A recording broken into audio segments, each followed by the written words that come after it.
Bom dia, meus amados irmãos, que a graça e a paz do Senhor Jesus seja com todos. Que Deus abençoe você e a sua amada família.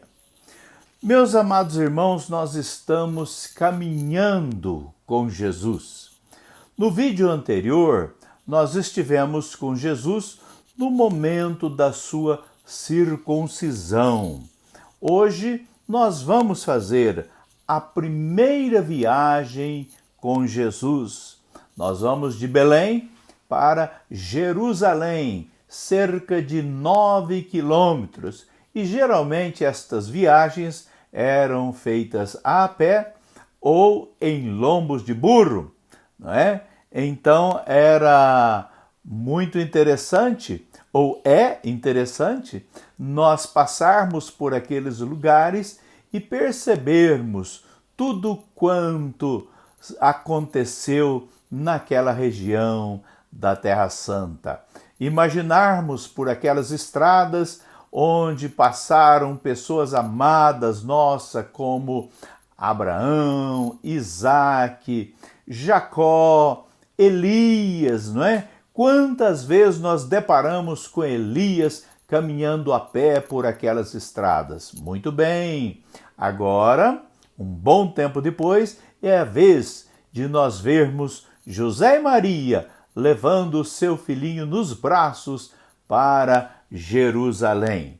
Meus queridos irmãos, aqui o Senhor Jesus está com 40 dias de vida apenas. Está sendo levada pelos seus pais para ser apresentado no templo, não é? Então nós estamos com ele agora em Jerusalém, onde ele será consagrado ao Senhor, porque ele é o primogênito de Maria, e todo primogênito deveria ser consagrado ao Senhor. E com essa atitude de seus pais, eles estão cumprindo, não é? Eles estão cumprindo ali as exigências da lei descrita em Levítico, capítulo 12, versos 6 e 8, e também Êxodo, capítulo 13, versos de 1 a 12. Nesta cerimônia, era feita a purificação dos pais e a remissão do primogênito. Ou seja, os pais apresentavam o seu filho primogênito reconhecendo que ele era propriedade do Senhor. A lei exigia que nesta oportunidade fosse trazido um cordeiro de 1 ano para o holocausto e uma rola para a oferta pelo pecado. Entretanto, meus queridos, se a família fosse pobre, não tivesse então condições financeiras para fazê-lo, então ela poderia trazer 2 rolas ou 2 pombinhos, um para o holocausto e outro para a oferta pelo pecado. E foi isto que aconteceu com José e Maria, conforme nós lemos na palavra de Deus, não é? E esta exigência, ou seja, esta troca está descrita lá em Levíticos capítulo 12, versos de 6 a 8, não é? Então, devido à condição financeira da família de Jesus, então, porque era de extrema pobreza, eles ofereceram, então, esta oferta que era devida aos pobres, conforme nós lemos em Lucas, capítulo 2, verso 24. Quando eles chegaram ao templo, não é? Aconteceu algo ali interessante que nós queremos ler na nossa Bíblia.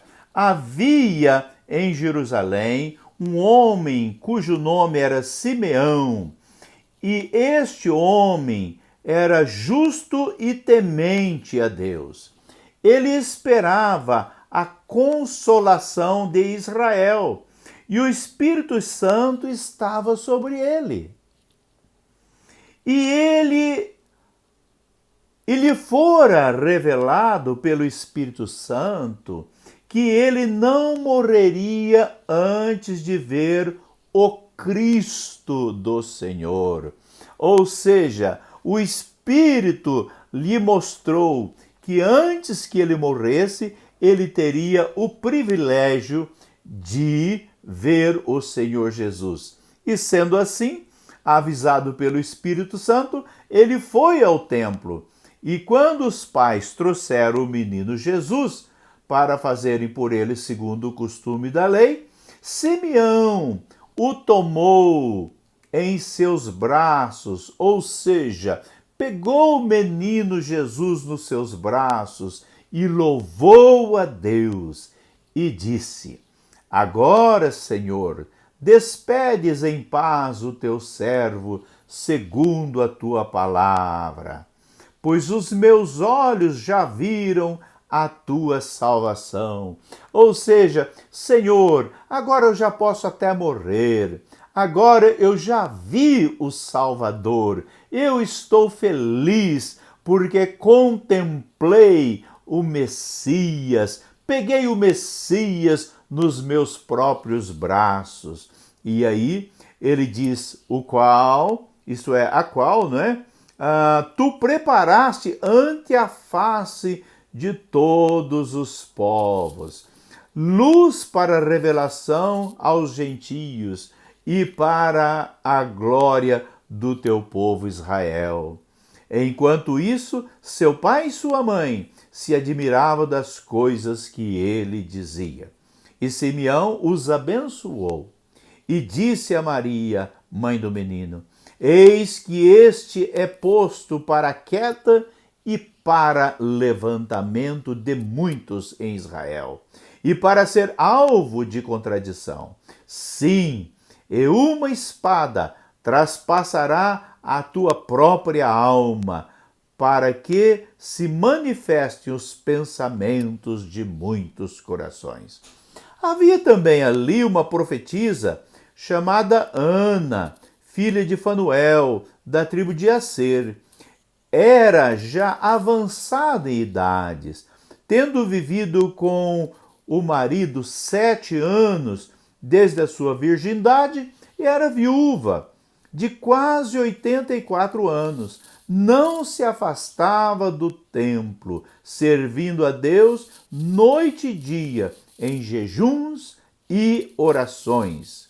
Chegando ela na mesma hora, deu graças a Deus e falou a respeito do menino a todos os que esperavam a redenção de Israel. Meus queridos irmãos, que quadro vivo e edificante. Simeão, né? Ora Deus dizendo: os meus olhos já viram a tua salvação. E ele continua dizendo que aquele bebê era luz para a revelação aos gentios e glória do teu povo Israel. Ele ora a Deus dizendo estas coisas. Depois ele diz a Maria que uma espada traspassaria a sua alma. E a palavra usada aqui para espada é a mesma palavra usada para a espada de Golias, ou seja, era uma espada grande e larga, profetizando aqui o sofrimento de Maria, porque ela veria, não é, o seu próprio filho sendo crucificado mais tarde.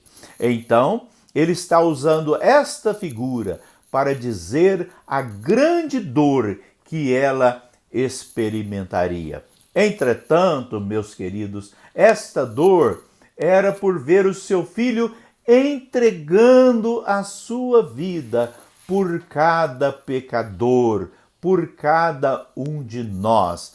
Lembremos que a palavra de Deus diz que Jesus entregou o Espírito, entregou a sua vida por nós, não é? Ele o fez de livre e espontânea vontade para cumprir os propósitos de Deus, para que pudesse ser realizada a nossa salvação. Ou seja, Jesus era o substituto perfeito por cada um de nós. Sendo assim, amados, estamos em Jerusalém, vendo Jesus com 40 dias de idade, cumprindo toda a exigência da lei para nos resgatar da lei e nos dar a salvação e nos dar a vida eterna. Então estamos assistindo todas essas profecias sendo proferidas a respeito do Senhor Jesus, a respeito de um tempo futuro, quando ele estaria expiando os nossos pecados. Então, queridos, se alegre, não é? Se alegre, porque Jesus habitou entre nós, para que nós pudéssemos habitar com ele para todo sempre na eternidade. Que coisa gloriosa ver todas as profecias sendo cumpridas, uma a uma, provando que Jesus era o Messias prometido nas Escrituras. Meu amado irmão, minha querida irmã, procure a cada dia ler as Escrituras. Procure a cada dia separar um tempo para a oração. Deixe Jesus falar no seu coração. Deixe o Espírito Santo convencer você a cada dia mais de que Jesus é realmente o Salvador enviado por Deus a este mundo. Meu amado, e exerça fé nele. Exerça fé nele. Receba-o como seu único e suficiente Salvador no seu coração. Porque aí este plano redentor todo, do começo ao fim, terá efeito para a sua vida também e você terá a vida eterna. Que Deus o abençoe. Que você tenha um excelente dia juntamente com a sua família, em nome de Jesus. Amém.